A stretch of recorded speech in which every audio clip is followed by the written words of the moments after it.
The dawn after the war brought with it a great owl, which flew over the continent like a silent observer.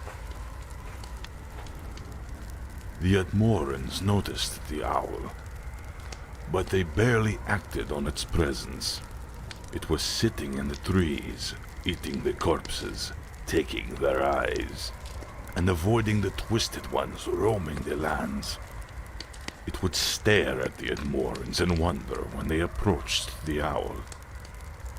After the savages had left, this same owl could be seen roaming the coasts.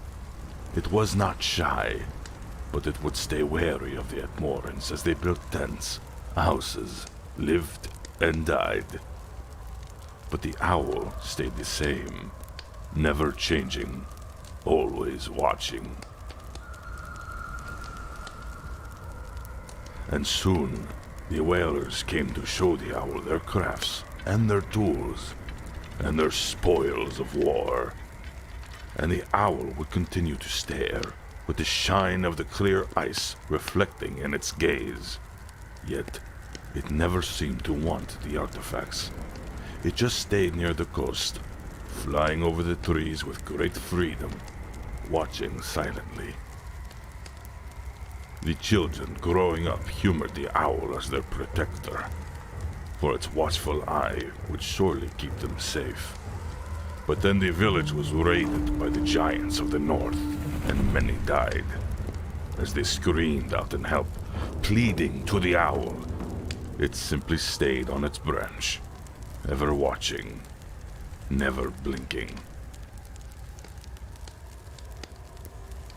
After many more years and many people living and dying, they came to worship the owl as not a guardian, but as a god of knowledge.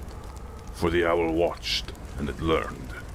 It learned about the customs of the village, about the clever crafts of the Atmorans, and about their lives and their knowledge.